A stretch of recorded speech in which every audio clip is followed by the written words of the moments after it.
Hello, people of Boston. Thank you for coming. It is my pleasure to stand at this podium and tell you about our vision for Boston. We will make Boston more beautiful by planting more trees and flowers. The trees help with the air quality, give us shade when we're hot, and they give us cool air because when the wind blows, their leaves act like a fan. If you were discriminated against because of stereotypes or your race, ethnicity, or anything in that boat, wouldn't you want change? We need a sense of belonging as individuals, and that sense of belonging is what binds us to the many relationships we form. Artists will paint murals of roses, rainbows, famous people, and celebrities from all over. Let's make Boston a better place. As mayor, not only would I provide for the state, but I will also care for it because it's where I'm from and it's where I grew up. So it means a lot to me. My name is Mayor Chloe. I was meant for this.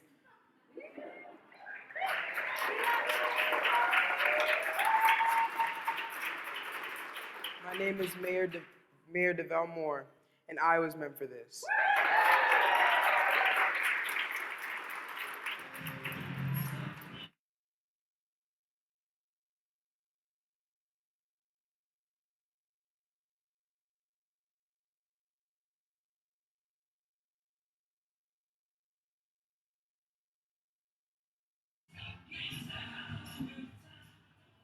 Awesome, thank you. What a great way to kick off our event and our 15-year anniversary celebration. Woo! Another round of applause. For those of you who haven't met them yet, Chloe and DeVell are published authors and future Boston mayors. Last year, they wrote their own inaugural speeches in the 826 Boston book, I Was Meant for This, mayoral speeches by Boston young leaders. At 826 Boston, it is an honor to amplify the visions of our city's young leaders. And for those of you who haven't met me yet, my name is Jessica Drench. I use the pronouns she, her, and I'm Executive Director of 826 Boston.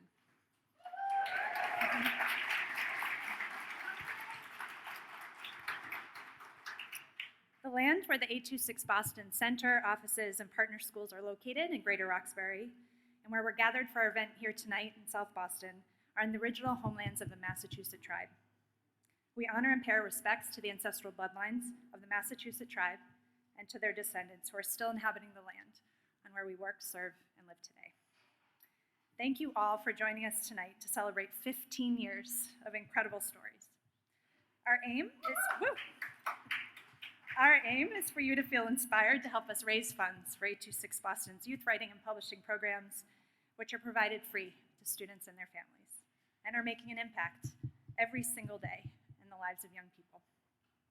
You will have plenty of opportunities to support our work. Right now, you can make a gift at 826boston.org/gala, or you can open your camera on your phone and capture the QR code on your program book. Our goal is to raise $400,000 in support of thousands of students who are growing as leaders and self-advocates through their participation in our programs. 826 Boston is a place where students explore the beauty and the brilliance of their imaginations, and where they shine and grow as writers and as people.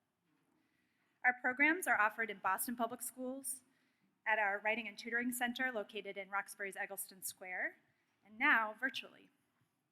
We got our start back in 2007, and I'm wondering if Helen Jacobson, one of our co-founders, and Daniel Johnson, our founding executive director, could please get a round of applause.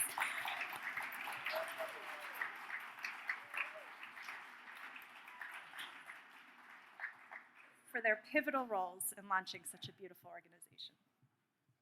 826 Boston has been, like so many, challenged to respond to the pandemic, and we've been pushed to innovate. Our creative and dedicated team has been providing both virtual and in-person programming that is responsive to students, families, and schools, and that unlocks powerful opportunities for connection. We're particularly excited to expand our virtual offerings in the year ahead: on-demand college essay prep, science fair boot camp, in-class publications, to reach students who may not have had access to our programs before. We look forward to launching an alumni network so these connections can be sustained and there can be paths that lead back to 826 Boston. We have seen how our programs benefit from the valuable perspectives and insights of our alumni as volunteers, service members, paid staff, and eventually as leaders of our organization and as future leaders, even mayors of the city of Boston. Some of the most exciting conversations I've had this year have been with like-minded partners who share the same vision for how we can grow our work cooperatively. Imagine bringing together multiple organizations who are dedicated to cultivating a space for the graduates of our programs so they can network, develop friendships, and find professional development and career opportunities across Boston. The future is bright. As many of you know, after 6 years in the role of executive director and more than 10 years of service to 826 Boston, I will soon be moving on to my own next chapter.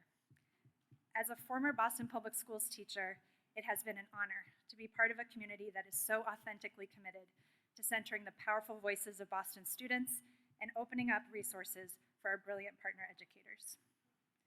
The transformative work of expanding 826 Boston's programs could not have been possible without the collaboration of our team, board, volunteers, donors, and partners, so many of you here in this room tonight. At 826 Boston, I've learned what is possible when we mutually support and cooperate with each other in service to a shared vision. It is truly astounding what we can achieve, the vast capacity for transformation when we work together as a team. For all of this and so much more, I'm deeply grateful. Again, the future is bright. When students open up 826 Boston books, they see authors who look like them, and they find their life experiences reflected in the pages. The powerful message is, your voices matter. Your stories matter. We remain as committed as ever to providing students with resources and support as they write their paths forward through this profound chapter in our history. Thank you all again for being here this evening and for your generous support of 826 Boston. I'm excited to now turn the program over to Legacy and Tariq, 826 Boston alumni.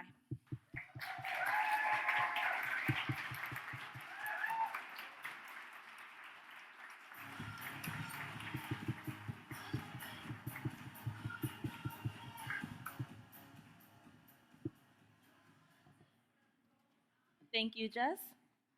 Hi, everyone. My name is Legacy Thornton. I am a model and an 826 Boston alum and a freelance poet. Hi, my name is Tariq Jaden Charles. I'm an 826 Boston alum, and I'm also a freelance poet.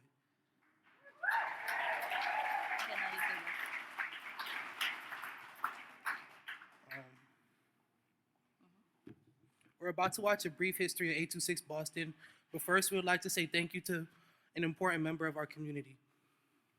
So 13 years ago, Matt Watson made his first film about 826 Boston. That piece was about field trips.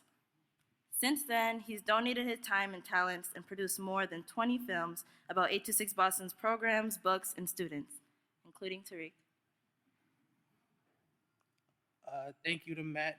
Thank you to Matt. We hope you enjoy this look back at some of your work in 826 Boston's favorite stories.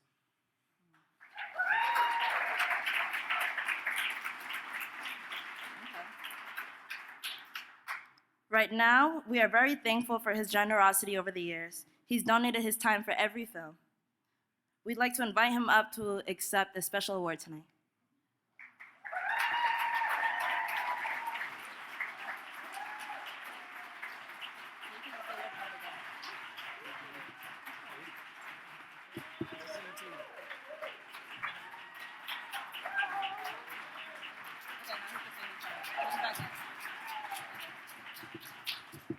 I'll just keep this quick. As Jess said, the stories matter, and it's been amazing being a part of helping tell the stories, and I hope to continue to do that, and hope you can find your way to help tell these stories too, because the stories do matter, and it takes all of us, and we're all here in Boston. I didn't write anything down.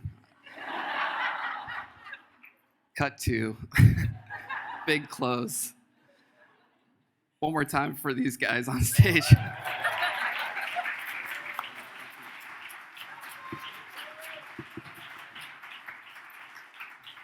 Thank you, Matt. And we hope you enjoy this look back of some of your best work and some of 826's favorite stories. A brief history of time. and life before 826 Boston's Writing and Tutoring Center existed. In the beginning, there is nothing, not even stars, volcanoes, Starbucks, SpongeBob. Then, all of a sudden, kapoof, there was dinosaurs, ice cream sandwiches, monkeys, cormorants, sea urchins, and homework, mountains and mountains of homework.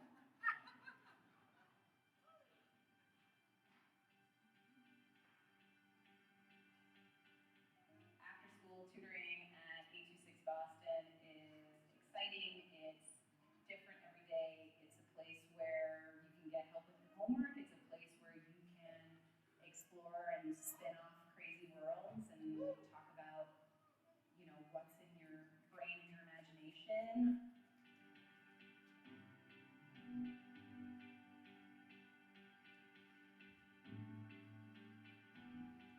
When I am a teacher, I won't give lots of homework, but I will give lots of candy. Mi casa es protectora cuando un desconocido toca la puerta molesto y furioso. I'm gonna be like David Ortiz and take homework. Teammates playing on my beer and everything out.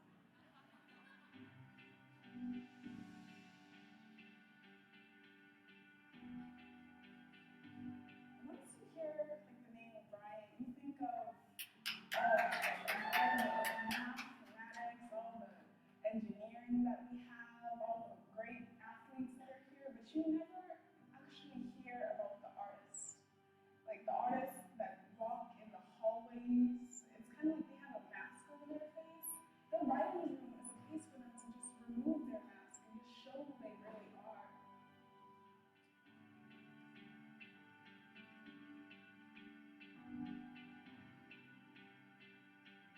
826 Boston has been phenomenal. Students look forward to writing. And I think we're creating authors, we're creating journalists, we're creating all these future careers that students may not realize now, but I believe because of the love they're going to have for writing, because of this experience with 826, that in the future, who knows where they'll use those skills.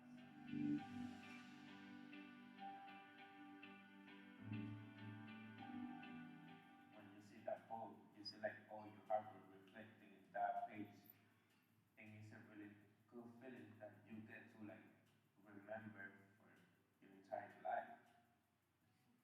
The line I really liked was I'm not perfect, but I'm unique. Everyone is not perfect, but they are unique. There's something inside that unique.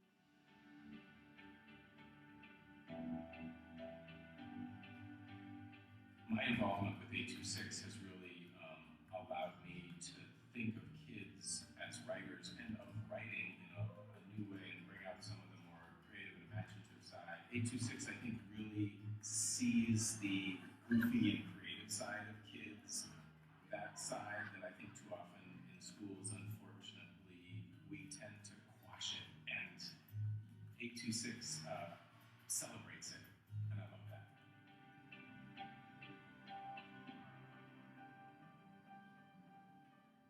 For 17 birthdays, I only had a part-time father. Seeing me was more of a job than a pleasure. When you idolize someone, it doesn't matter. I was just happy when he came.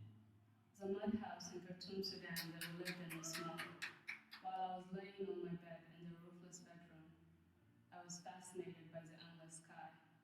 I thought every star was in its truest place, filling vacant space.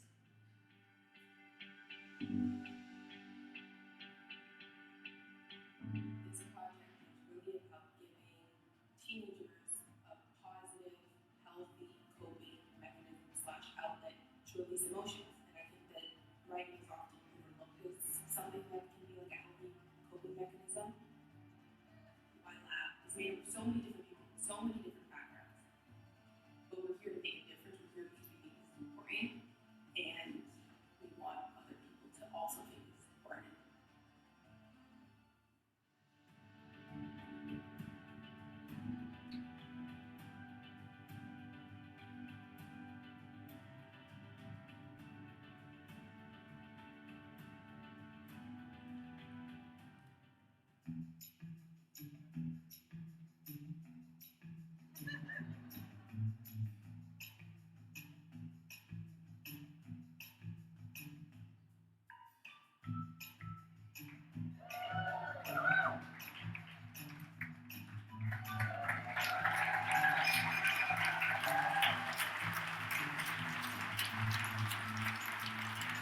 I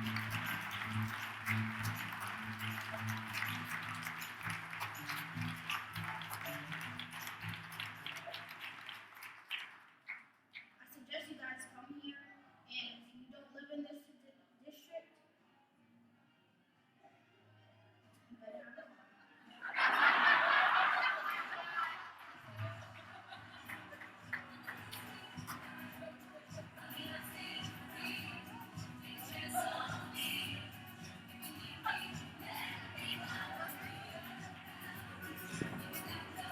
Are you sure we are on right now? Yes. Okay. What a fabulous film. Wow. Oh Tears, my tears. gosh. I cannot believe this has been 15 years. Wow. Thank you, Matt, wherever you are. Yeah. Audience. We love you. You're making us look great. Okay, I am Laura Gersh. I'm a teacher at the Margarita Muniz Academy, and this here is my partner tonight, Sabrina Diaz, and we are going to be in charge of this fundraising portion of the evening. The fun part of the party. Yes. I have been part of, or working with 826 Boston for the last 10 years. We've done 3 books together. The first one came out in 2013, and the last came out this last year. It is the one and only, hopefully, pandemic book that they've ever published, right? Thanks to the generous donors like you, we are currently running 6 writers' rooms in the city of Boston. These rooms are dedicated, they're situated in schools, and that's where students and 826 Boston staff collaborate and work on their thinking and their stories and their writing, and where they can get their voices heard, and they're figuring out how to sort of publish their work. They are working on assignments from school, they're working on college essays, they're working on whatever it is that they are trying to publish next. And in the coming years, what we are trying to figure out is how can we have more writers' rooms in the Boston Public Schools, at different schools, including a school like mine, which is the Margarita Muniz Academy, who hasn't had the opportunity to host a writers' room yet. Okay, so your support today would support not only the students, like the ones you have seen, with their voices and their published work, but it will also sort of support our teachers and people who are trying to work with our students to like get them published and work on their voices. So as you might have figured out, okay, maybe you haven't figured it out yet, but I'm helping you to figure it out. We're helping you to figure it out. There is this fabulous number on the back of your program. Make sure you find this number. Let me see that you find this number. Okay, so you have a program. Okay, I see numbers. Excellent. I see some upside down numbers. I see some left, right, side. Okay, so there's a number on the back of your paddle, and over the course of this section of the evening, when you feel like you would like to be in on the business, right, you are going to raise it up high so that my partner here, Sabrina Diaz, can see your number and call it twice, 2 times. And when she does, that means your voice has been heard, right? Yeah. So your voice has only been heard when she says your number 2 times, okay, after you raise it. And that means you are bidding. I'm definitely practicing my numbers tonight, yes. Yes, you were practicing your numbers tonight. So that's what we're doing. So make sure that you're holding up your paddle up high to make sure that we can see your number when you are bidding at a particular level. Thank you so much, Laura. And hello, everyone. Laura introduced me as Sabrina, but please call me Sabs. I feel like it rolls a lot easier when there's less letters in the name. And welcome to what I consider the best party of the year. It's been really nice to see everyone and interact. I've started my journey with 826 3 years ago as a writer's room intern, and I know, don't ask me my age, please. I won't share it. I'm not going to share my age, no. I'm still young. I think I'm still young. Yeah. yeah, as an aspiring teacher, I'm an aspiring teacher myself. It means the world when we support our students and their creativity. So it brings me so much joy that there's a room full of people who support that. So a little bit about 826. Here, we believe that every student has a powerful story to tell. And I'm sure you've all seen it in the fabulous video by Matt. And these stories are more than just words on a page. At 826 Boston, writing is about how students feel, how they're seen, and sharing who they truly are. And we want to invite all of you to help us share the stories of even more Boston students. That means I get to start with the magic number. You do. Yes, so the You magic do. number of this evening, as you might have already noticed, is that we are celebrating the 15th anniversary. Is that right, Jess? Yes. So we are 15. celebrating the 15th anniversary, and that means that that's the number that we are going to start with. So our first level that we're going to get started with is the 15th anniversary level, the magic number. So we are thinking about having you support our writing programs at the $15,000 level. At this level, you can expand the work of 826 Boston to an entire new school community. That means you can bring in tutors, you can bring in support, you can bring in publishing to an entire school community with all of its attendant students at the $15,000 level. Lucky number 15. So we are waiting for you to raise your paddle at the $15,000 level to make sure that we have the magic number. I see something moving. We have the magic number in the room, the $15,000 number, so that we can have an entire school building with all of its students, with all of its teachers, having tutors to support. Okay, I see a number. Is there a number coming up? I Do see you a number. Oh my God, there's a number right there. 536. Wow. Say the number. 536.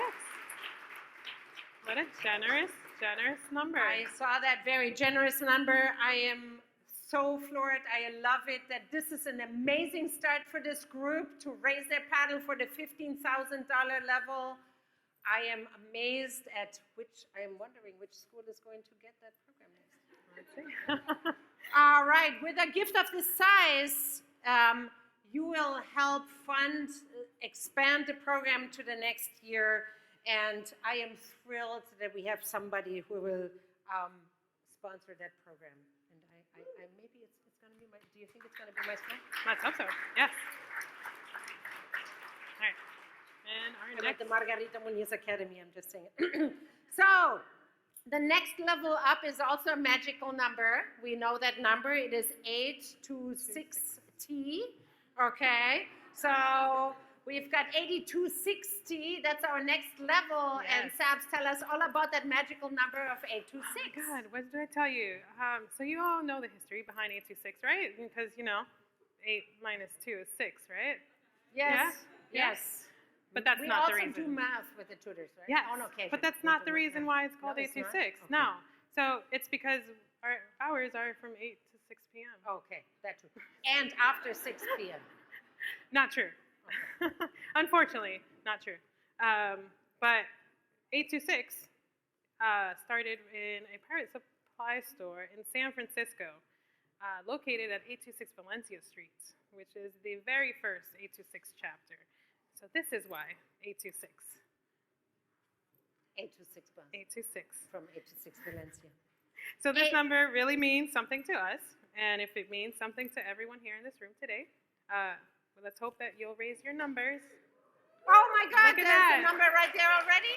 325 for 8260. 826. All right.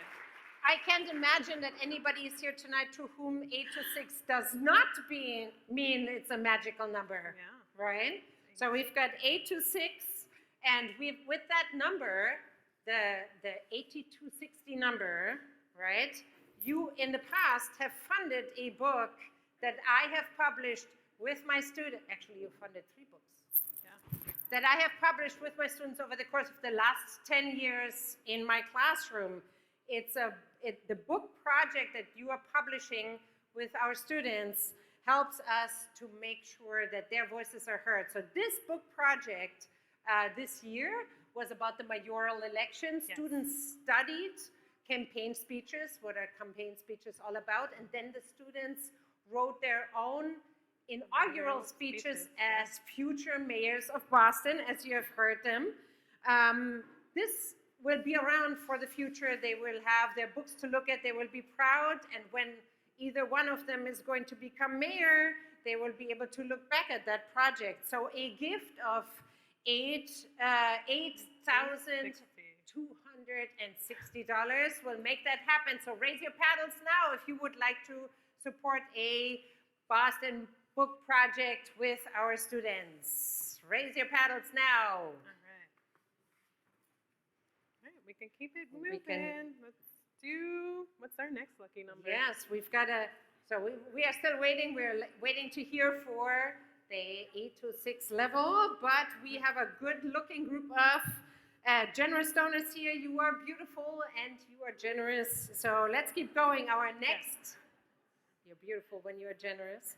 Our next level will be the $5,000 level. A gift of $5,000 will allow the student editorial board members to get paid during their work. So student editorial board members take time outside of their classroom to work on the publication of their books. So they work on titles, they work on selection of chapters, they work on editing and peer feedback.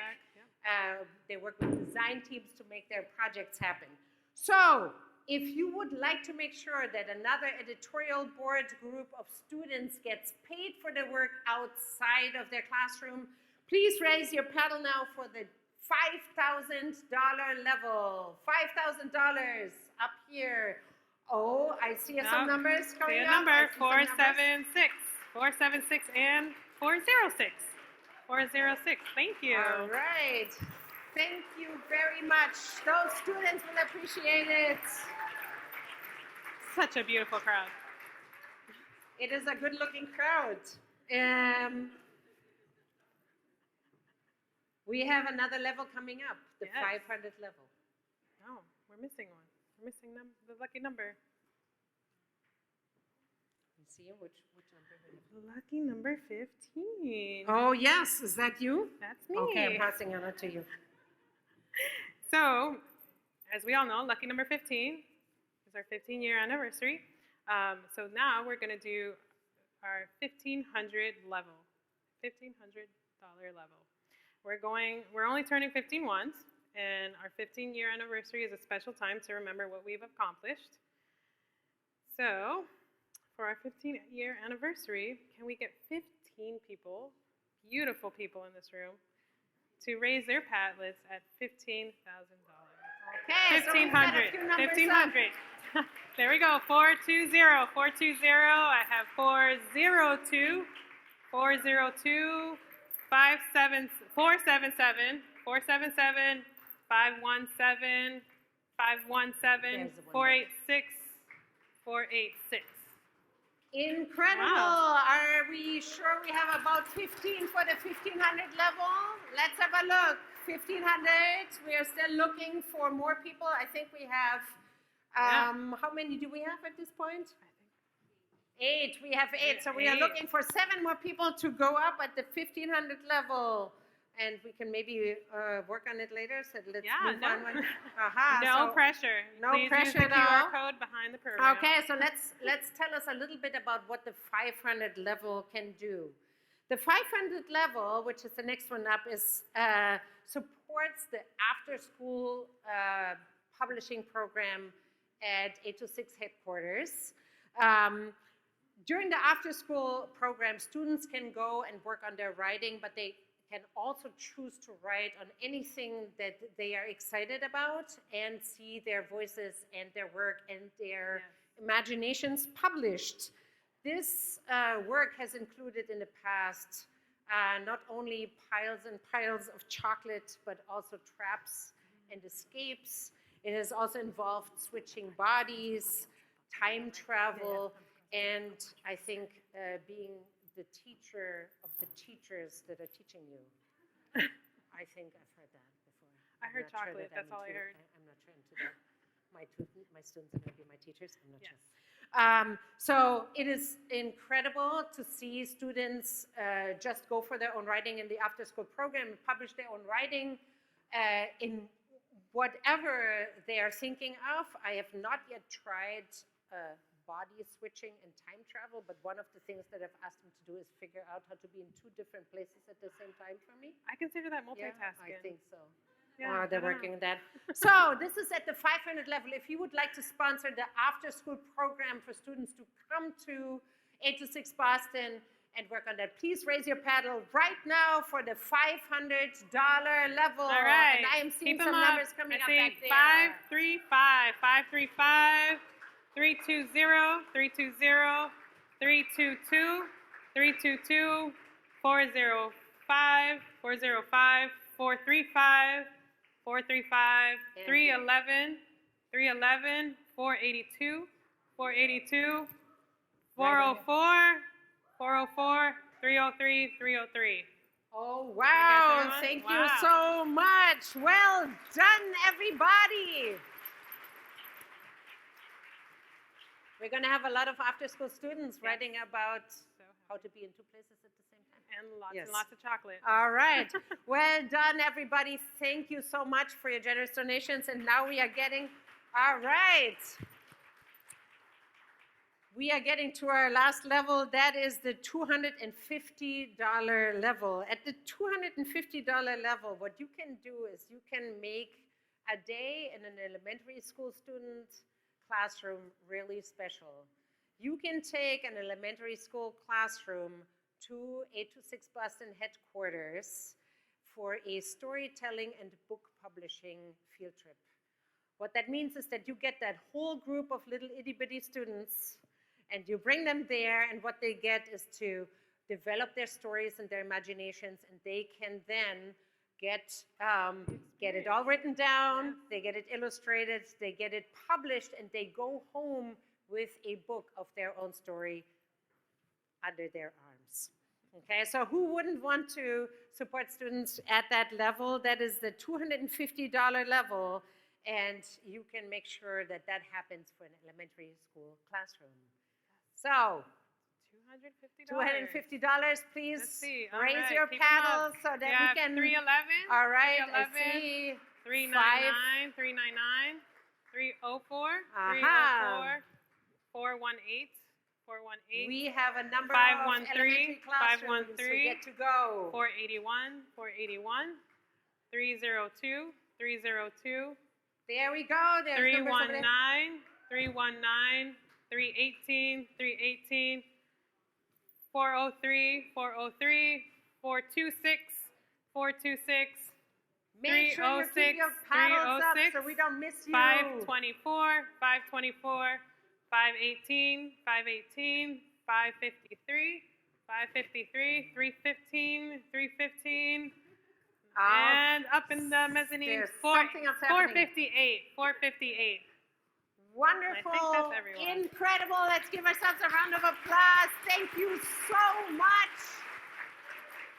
Thank you so much at this last level to support our students, our little itty bitty ones to go in for a publication. And if you have not had the opportunity to raise your paddle, maybe somebody was holding it down, I don't know. If you haven't had an opportunity, there is a QR code posted everywhere, but also on the back of your programs where you can choose the level of support that you want to offer to 826. And we are, from the bottom of our hearts, as teachers and people who work at 826 Boston, super thankful for your generosity and for your support, so that we can keep our publications with our students running for the future. Thank you, thank you. Thank you very much. Thank you. You're awesome. Now it's my absolute pleasure to welcome to our stage Callie Crossley from GBH. Thank you so much.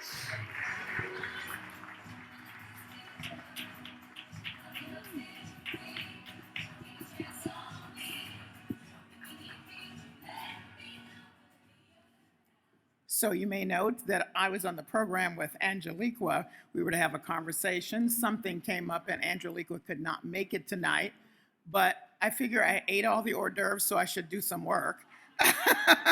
So I booted whoever was supposed to introduce Gish Jen off the program so that I could at least say I worked while I was here. So I am delighted to be in position to introduce Gish Jen because she is magical, and what a perfect evening for it.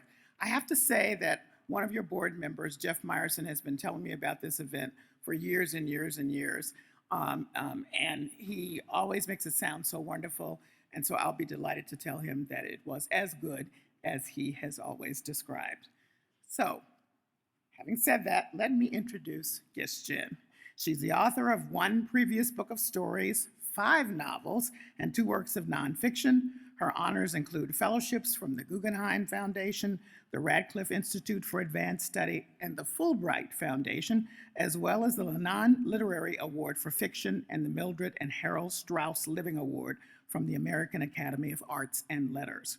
Her stories have appeared in the Best American Short Stories 4 times, including the Best American Short Stories of the Century, and she has also delivered the William E. Massey Senior Lectures in American Studies at Harvard University.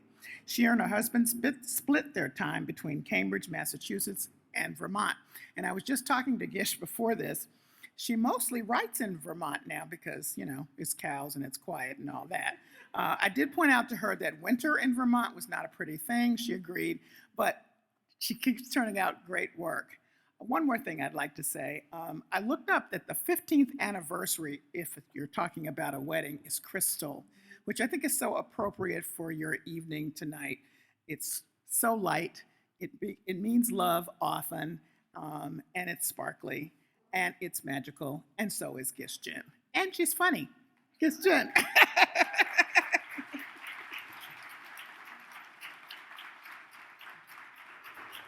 Thank you, Callie. I have to tell you that, you know, Callie will tell you, we're on the event circuit. So every single time I go and there's a dinner, delicious food, drink, there's Callie. I'm glad you at least did a little work at this one. It is such a pleasure here. This is one cool organization, I have to say. I mean, I had read about it, I knew about it. I know because I know Dave Eggers, who founded this whole thing. But to be here is a whole different thing. I mean, it is way, way, way cool. I actually wanted to do something a little different. I mean, I'll talk a little bit about myself, but I actually would love to hear from the students. And so, I'd love for you to ask me whatever questions you might have on your minds. And so I think somebody said that we have a mic here. And so I'll just say a few things, but I'm really hoping that as I'm talking, that you will be thinking, what is it that you want to know? Because here you are, you're writing your stories and you're publishing them, but there's still this long, long, long journey, right, between that and actually having all your books come out and being able to sort of feel like, that is really what you are, is a writer. And I can still remember, for me, what a big deal it was the first time I actually said I'm a writer. You guys are much braver. You're willing to say not only I'm a writer, but, I'm Mayor Boston. I didn't have that kind of nerve, So my parents weren't Chinese immigrants. They actually never intended to stay in America. What happened was that my father came as part of the war effort. This was during the Second World War. And he was an engineer. And there was talk of opening a second front against the Japanese in the Shanghai harbor. And my father was from Shanghai. So they had one of these big exams. And then they wanted to send the Chinese engineers to America to help coordinate this. So back then, because you couldn't go across the Pacific Ocean because of Japan, it's too dangerous, they went, my father went all the way across China. He went over the hump, that was the Himalayas, into India. Then he went all the way across Europe and all the way across the Atlantic. And by the time he got here, the war was over. So he stayed, he got his PhD, met my mother. But they were always intending to go back to China. But unfortunately, while they were here, China fell. There was a big revolution. There was no place for them to go back. Then also, I will say, back then, there was a lot of people were very worried that the Chinese engineers, like all the Chinese scientific talent was all here in America.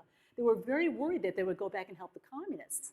And so the nationalist government made a deal with the US government to keep the Chinese scientists here. That meant that they were literally taken off, if they were trying to go home, they were literally taken off the boats in Hawaii. And they were basically held here illegally. They did offer the students citizenship, so they offered US citizenship. My father said, I'm not interested in being it was under a Refugee Act. My father said, I'm not a refugee, I'm a political prisoner. I mean, it's just as if you went, you went for a year abroad in China, and they said, welcome to China, here's your citizenship. You're like, Anyway, so my parents got stuck here. They were not citizens. They were, their country, kind of fell. They were not citizens of any country. My father, was not a citizen until I was like, I don't know, third, fourth grade. So he was undocumented, right? Illegal alien. Anyway, it was very, very difficult. And my father did, all the stories. He literally would live on peanuts. I once met one of his friends who said not only did they live on peanuts, they would like they had a jar of peanut butter and they would just smell it. For like weeks, they would open up, they would smell the peanut butter and close it back up. I mean, this is how he's living. It was really, really difficult. And we said by the time he got to a point where he was kind of settled, and he had 5 children. I was number 2. And by the time we all went to college, the last thing they wanted to hear was that their daughter wanted to be a writer. It was like the nightmare of that. They just wanted me to go to medical school, would you please? And but something had happened to me that's a little bit like, you guys don't know that you're ruining the young. But anyway, something had happened to me that was a little bit like what's happening to you, which is that I had a 5th grade teacher who was really interested in writing. He did not have a program anything like this, but he had a little class magazine. And we could all contribute to the class literary magazine. Back then, the way we also brought books home, but the way we did it, we had to write our stories on these mimeograph sheets. A lot of you don't even know what a mimeograph sheet is. But you would have to write it. It would ink on purple on the other side. It is something you remember. And then they would like, I don't want to ask you how old you are. But some people think it's funny. Other people are like, huh? I mean, anyway. And then they would have to run them off. Remember, if you had many corrections, you have to correct them with like a razor blade. Which of course that's another thing. We're allowed to have razor blades in the classroom. Not such a good idea today. Anyway, and so you would run these things off. You get purple all over your hands, but you would have your little class magazine. And I have to say that I fell in love with this little class magazine. And I am very sure for the teachers in the audience, I can just tell you that if were it not for my teacher, Mr. Barron, and that 5th grade literary magazine, I would not be here today.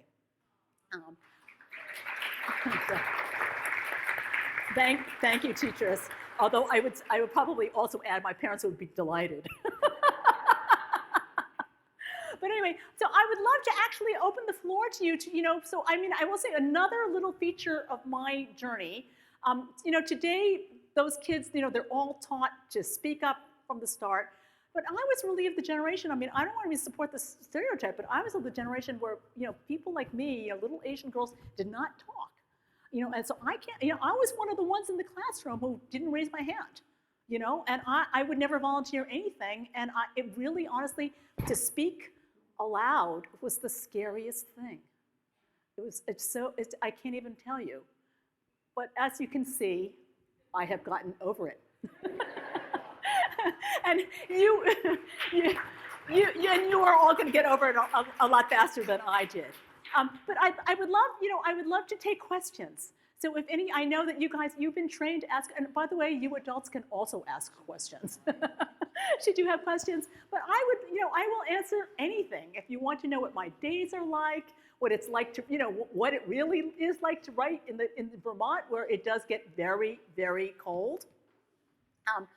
I was telling Callie, it gets so cold, and it's funny. You kind of lose track of how cold it is, but where I am, there's no cell service until it hits 10 below 0. At 10 below zero, the waves travel a lot long, a lot farther. And so I always know when it's 10 below because my cell phone starts to ring. And people are like, I thought you didn't have cell service. I was like, I don't actually. I only have cell service when it's 10 below. But if you have any questions about, about anything, I would be delighted to answer them. I said, all these people put those numbers in the air, and yeah. Question? Oh yeah, please run.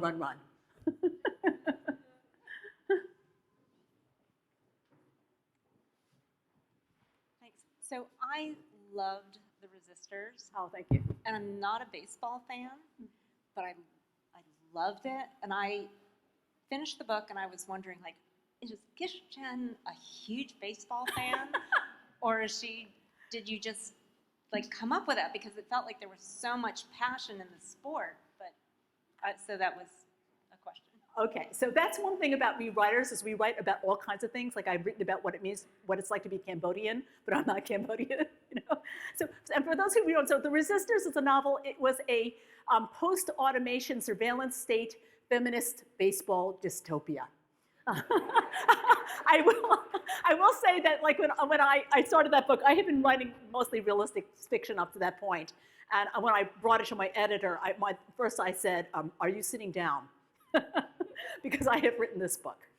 And it is a dystopia set like, maybe 40, 50 years from now. And it involves a girl with a golden arm. And I don't really know where that idea came from. I know a little bit about the origins of that book because my own daughter had just gone off to college. And you can sort of hear a lot of the parental anxiety. Also some playing out of some parental fantasies.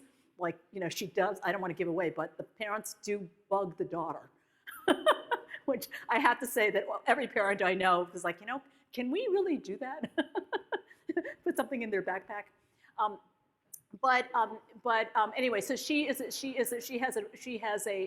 a golden arm, and because it's a surveillance state, she is involved in this underground baseball league.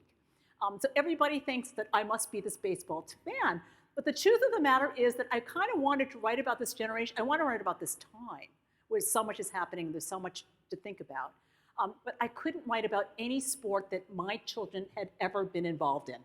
Right? Because that's one of the first rules. You cannot write about your children. And so that left baseball, which neither one of my kids can hit or catch anything. And that's one of the reasons.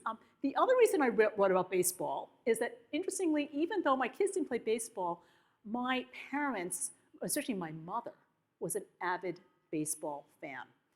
She loved it the way that immigrants love it. It's very often their first portal into America.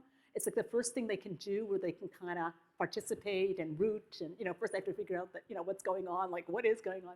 Actually, of course, a lot of the things that are true of democracy are true in a baseball field. Do you know what I mean? Everybody's a turn at bat. We want a level playing field, those kinds of ideas. But my mother did become this avid baseball fan, so much so that, at one point she was very, very sick. And she was not responsive, so we're all rushing to her bedside because we think she's about to die, and she's just lying there, and my brother desperately leans over and he says, Mom, he says, she's a Yankees fan. She says, Mom, she says, oh, I know, I'm so sorry to say. Believe me, it's hard. But he says, Mom, he says, the Red Sox are winning. He said, they're eating our lunch. My mother, who has been completely non-responsive, you can say she's in a coma, her eyes open.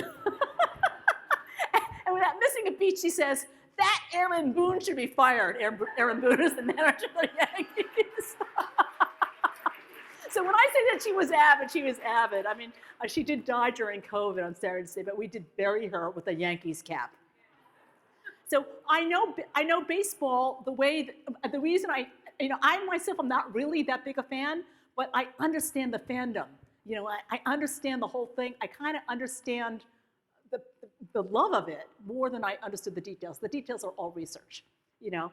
I did, when I write a book, and this is, I will pass this along for you younger writers. I mean, it's interesting, you do lots and lots of research, but you don't want your book to sound researched.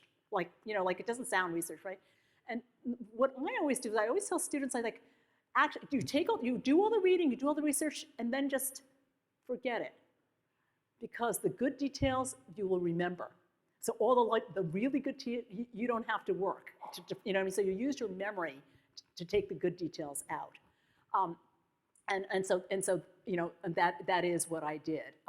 And then I will say, and after that also, as you bring a book out into the world, though, everything's got to be right. Especially, you know, baseball fans are like the worst, you know. I mean, you get one detail wrong, you know.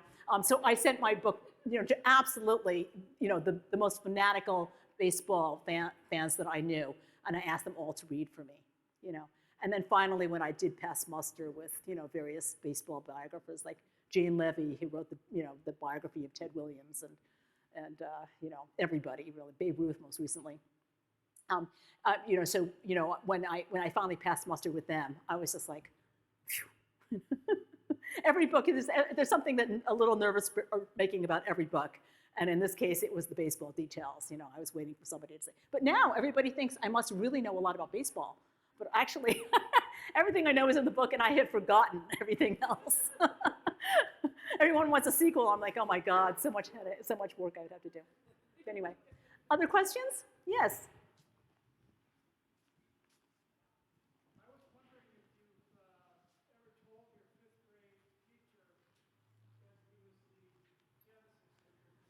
You know, very sadly, I only wish that I could.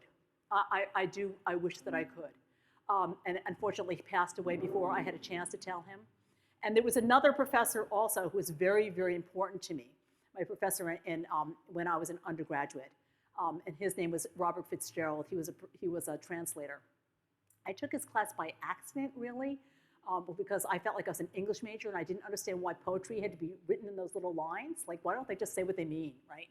And so he had this class in verse form, and I thought, well, if I take this class, I'll finally know, and that was true.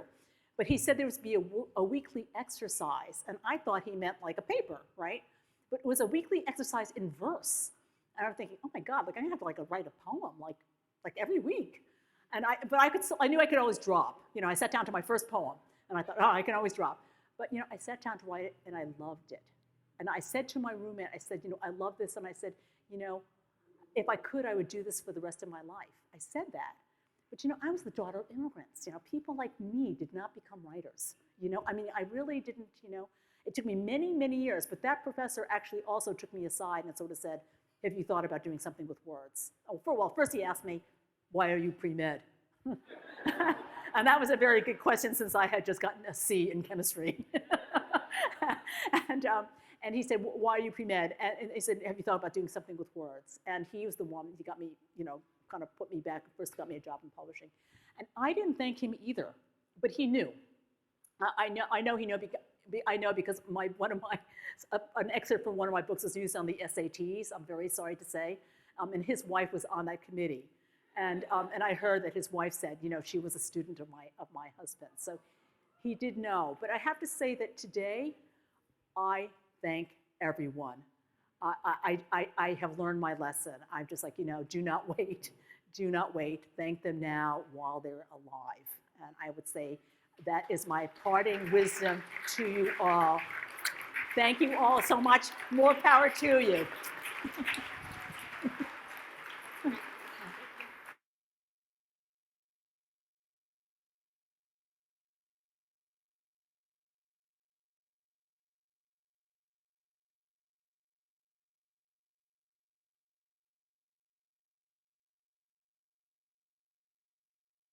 Thank you so much, Gish. What empowering words and inspiring messages for our guests tonight. I'm Danielle Sims, and I serve on the 826 Boston board, and I'm co-chair of the event committee. Before we close, Jillian and I wanted to say a huge thank you to our sponsors and to everyone who came out to support us tonight. The auction will close at 9, so you definitely have time, get your bids in, and you can use a check or donor advised fund if you don't use the credit card that you put on file. And if you gave $250 or more, don't forget to pick up your book on the way out. So, as some of you know by now, this is Jessica Drench's final gala. I'm trying not to get emotional. She held it together, so I think we can. It's her final gala as 826 Boston's executive director. Our last 15 years have been full of accomplishments that we've been celebrating tonight, and Jess has played an integral role in all of that success.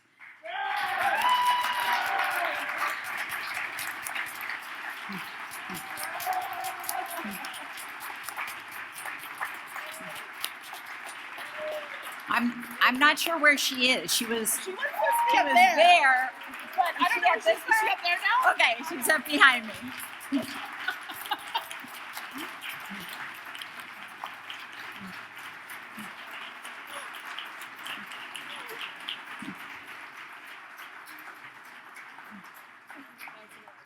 Jess has been an extraordinary leader of this organization over the last decade, and on behalf of the board, I'd like to thank her for her service and her commitment to 826 Boston and to all the children we serve.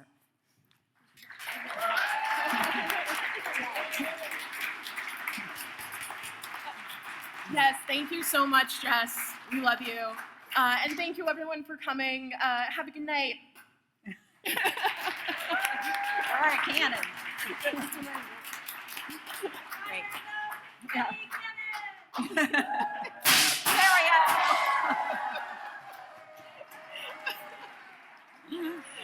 Yeah, we're good.